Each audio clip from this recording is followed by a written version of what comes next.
Alors j'ai commencé en tant que journaliste, en fin de compte, après avoir commencé en tant qu'auteur. Ça s'est fait dans cet ordre-là.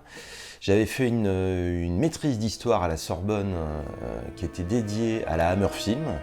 Et j'avais traité ça sous un angle vraiment historique, c'est-à-dire comment on a accueilli les films de la Hammer en France dans les années 60, qui les a combattus, qui au contraire en a fait un emblème, pourquoi des salles de quartier, à un moment donné, se sont spécialisées dans le fantastique et avec la Hammer pour emblème.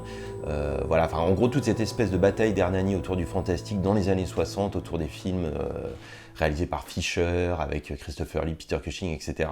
Ça avait été mon mémoire d'histoire à la Sorbonne. Et en me lançant là-dedans, j'avais eu vraiment tout de suite l'idée de pourquoi pas d'en faire un livre, en tout cas pourquoi pas essayer de le publier.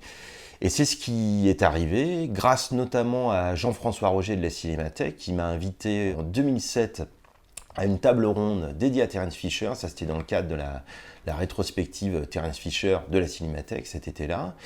Et ce jour-là, à l'issue de cette table ronde, il y a un éditeur qui est venu immédiatement me voir pour me dire votre travail m'intéresse, j'aimerais beaucoup le lire. Et dans la foulée de ça, voilà, j'ai sorti en 2008 ce qui s'est appelé Dans les griffes de la Hammer. Grâce à ce premier livre, je crois que c'est immédiatement dans la foulée, c'est Alain Schlockhoff de l'Écran Fantastique qui m'a proposé d'écrire pour l'Écran Fantastique. Et ça a commencé tout simplement comme ça, voilà. J'avais fait notamment une longue enquête sur un film qui s'appelait Fantasmagorie, réalisé par Patrice Molinard en 1962, un moyen-métrage vampirique avec Edith Scope dans le rôle d'une femme vampire. Il n'y avait aucune photo nulle part de publiée de ce film, sauf une seule photo dans Midi Minuit Fantastique à l'époque. Il n'y avait qu'une seule critique qui avait été faite également dans Midi Minuit Fantastique, mais sinon, à part ça, il n'y avait vraiment aucune documentation sur ce film. Donc voilà, moi je me suis lancé dans des enquêtes de ce type-là, j'ai retrouvé la fille du réalisateur, j'ai pu interviewer Edith Scope, donc voilà, j'ai publié des choses comme ça dans l'Écran Fantastique à l'époque. C'est un métier très compliqué, au sens où pour en vivre, faut vraiment se battre. Ça suppose de faire plein de choses en fait. C'est vrai que moi j'écris dans des revues. Ces dernières années, j'ai arrêté d'écrire pour l'Écran Fantastique en 2013 ou 2014. J'ai écrit après par la suite pour d'autres revues. J'ai eu une rubrique à un moment donné dans Playboy. J'écris de temps en temps pour les cahiers du cinéma. Une autre de mes activités, c'est de faire des bonus de DVD. Là, j'en fais de plus en plus pour des éditeurs comme ESC, comme Elephant Film. J'en ai fait pour la Gaumont également. Voilà, je fais beaucoup de conférences aussi, parfois pour des institutions comme le Forum des Images, j'en ai fait pour l'Institut Lumière, pour des cinémathèques, la Cinémathèque de Corse, parfois pour des écoles. Je suis allé aux Beaux-Arts à Lorient il y a pas longtemps, voilà. Et donc en gros, c'est un métier où faut cumuler plein d'activités différentes sur plein de supports différents. C'est comme ça que ça marche et c'est comme ça que ça marche pour moi finalement. Tout est né dans la continuité logique en fait de mon premier livre Dans les griffes de la Hammer. Dans ce livre, j'avais interviewé tous les fondateurs de revues dans les années 60 qui avaient défendu la Hammer. Donc les fondateurs de Midi Minuit Fantastique, à savoir Jean-Claude Romer et Michel Camp. En 2011, j'avais organisé une exposition photos un mois avant la grande rétrospective qui avait été faite au musée d'Orsay, dédiée à la Hammer. Et j'avais fait cette exposition photo dans une bibliothèque en face de la Flèche d'Or, la bibliothèque Marguerite Duras. Et à cette occasion-là, on avait fait des tirages à partir vraiment de photos flambant neuves, enfin à partir des négatifs d'un certain nombre de photos. On avait fait des agrandissements et j'avais également fait des agrandissements de couverture de Midi Minuit et je trouvais ça vraiment très beau. On avait fait un vernissage et ce soir-là, j'avais invité un petit peu tous ceux que j'avais interviewés dans mon premier livre. Or, il y avait Michel Camp, donc le fondateur de Midi Minuit. C'était quelqu'un qui était un petit peu mythique dans les milieux de la cinéphilie française. Il avait été très proche de Jean-Luc Godard. Ça avait été l'un des meilleurs amis français de Federico Fellini. Et à un moment donné, je me suis aperçu de la chose suivante. Pour ce vernissage, alors on parlait... La Hammer, c'est quand même des films qui datent des années 50-60, donc des films vieux de 50 ans, mais la moyenne d'âge lors de ce vernissage, c'était plutôt 25-30 ans. Et à un moment donné, on était tous les deux parmi le public qui était là, et tout d'un coup, je me suis aperçu que les photos qui fascinaient le plus le jeune public, c'était les agrandissements de couverture de Midi Minuit. Et là, tout d'un coup, j'ai pris conscience qu'on avait une manifestation grandeur nature de ce que Midi Minuit, dans l'édito du numéro 1, avait appelé la permanence des mythes. C'est quoi la permanence des mythes? C'est Dracula, Frankenstein, tous les grands mythes du fantastique. Ils ont donné lieu à toutes sortes d'adaptations au cinéma, à des grands courants du cinéma, puis à un moment donné, ça tombe en décadence. C'est par exemple ce qui arrive avec la Universal, où il y a les films de Todd Browning, James Whale dans les années 30, puis à la fin des années 40, c'est plus que des comédies avec Abbott et Costello. Tout ça tombe en décadence, mais ça renaît de ses cendres et arrive la Hammer à la fin des années 50, et à nouveau on produit des Dracula, des Frankenstein qui font peur, qui terrorisent le public, qui scandalisent les tenants de l'ordre moral, etc. Les mythes en question, ça s'étendait jusqu'à une revue de cinéma, Midi Minuit, dont de toute évidence ils n'avaient jamais entendu parler. Il y avait une espèce d'objet de fascination qui s'imposait dans leur regard, et face à ce truc-là, j'ai dit à Michel, comme ça du tac au tac, mais est-ce qu'on n'aurait pas un projet éditorial à imaginer autour de Midi Minuit? Pourquoi pas rééditer des numéros? Ou pourquoi pas faire une intégrale? Ou pourquoi pas faire une intégrale augmentée, retrouver des textes qui n'auraient pas été publiés, voire en écrire d'autres? Michel m'a répondu avec son flegme habituel, c'était ni oui ni non, c'était voyons-nous pour déjeuner la semaine prochaine et on en parle. Voilà, pas un mot de plus. On a déjeuné la semaine qui a suivi et un mois après, on avait les contrats qui étaient signés. Ça s'est lancé comme ça en 2012.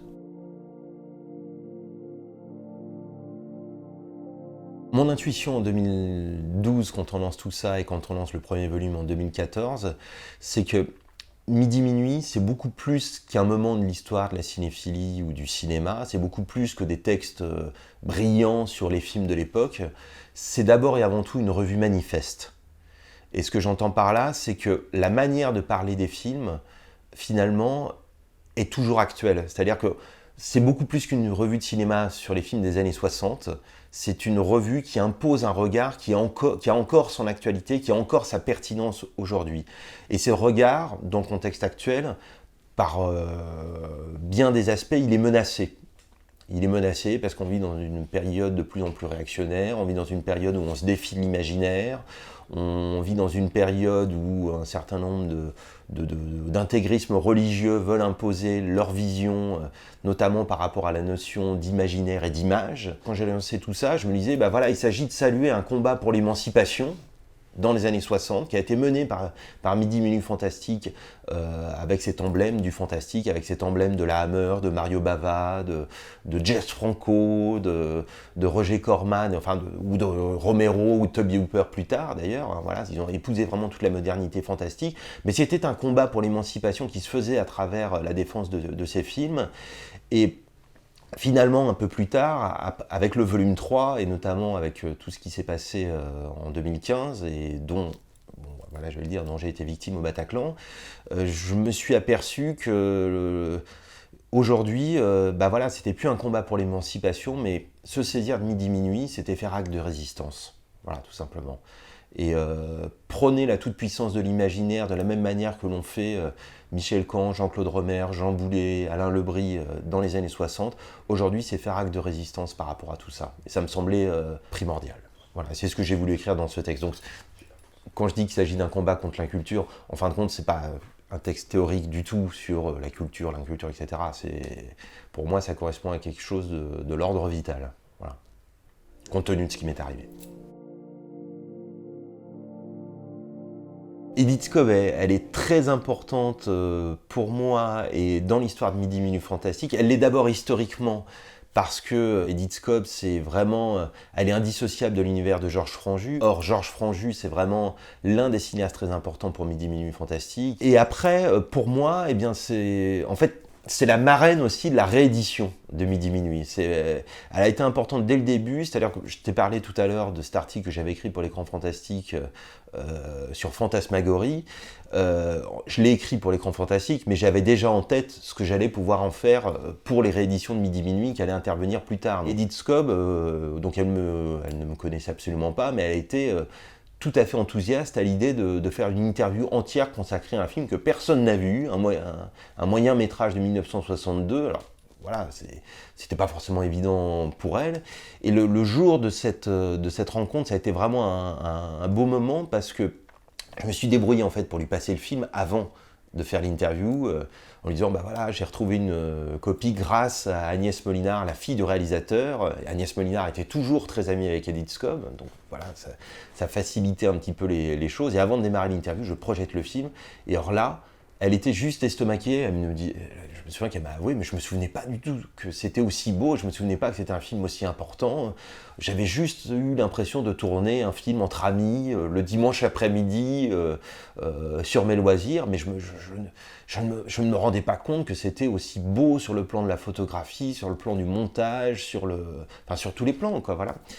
Et donc on a pu faire cette interview directement imprégnée de cette émotion de la redécouverte du film, et ça a été vraiment un très beau moment. Et donc du coup, dans le volume 1, j'ai publié l'article que j'avais écrit dans l'Écran Fantastique, donc cette longue enquête sur le film. Dans le volume 2, on a réussi, grâce aux archives du film du CNC, on a réussi à localiser le négatif du film et à faire une restauration en 2K à partir du négatif. Donc on a pu sortir le film en DVD, on a fait un documentaire avec les interviews justement avec Edith Scobb, avec Agnès Molinard, mais aussi avec des archives qu'on a retrouvées à l'INA, avec des interviews de Patrice Molinard. Donc on a fait un petit documentaire autour de tout ça. Et puis, de manière très logique, dans le volume 3, je me suis dit, il y a toujours un préfacier finalement pour chaque volume. Dans le volume 2, c'était Barbara Steele. Je me suis dit, bah, dans le volume 3, ce serait formidable si Edith acceptait de signer la préface. Et c'est ce qu'on a fait. Et donc voilà, donc, il y a une espèce de continuité logique. Elle est vraiment la muse de cette intégrale Midi Minuit. Elle est celle qui, de sa baguette magique, donne à chaque fois vie à tous ces volumes. Il y a quelque chose un petit peu comme ça avec Edith. Et on est devenus amis, donc voilà. J'ai commencé à travailler sur le volume 4 et je suis en train de commencer un petit peu par la fin, d'ailleurs, sur ce volume, parce que dans ce volume 4, il y a le fameux numéro 25-26 de Midi Minuit qui n'a jamais été publié, qui aurait dû sortir vers, on ne sait pas très bien la date, mais en gros, durant l'été 73, c'était prévu comme ça, peut-être septembre 73. Moi, j'ai retrouvé un certain nombre de textes, grâce notamment à quelqu'un qui s'appelle René Prédal, qui avait publié une thèse sur Midi Minuit Fantastique en 77. Il avait retrouvé un certain nombre de textes qui étaient prévus pour un numéro 25, d'abord initialement prévu en 72. Et là, bah, je suis en train de travailler, voilà, déjà, pour terminer ce sommaire, essayer de voir vraiment tous les textes qui étaient prévus, les retrouver s'ils ont été publiés dans d'autres revues, ou les retrouver indépendamment s'ils n'ont pas été publiés dans d'autres revues. Et là, il faut que je fasse aussi tous les choix de photos, parce qu'il n'y a pas eu de maquette de fait à l'époque, donc il faut terminer ce numéro. Et donc voilà, je commence par cet aspect-là en ce moment, je suis plein pot là-dedans.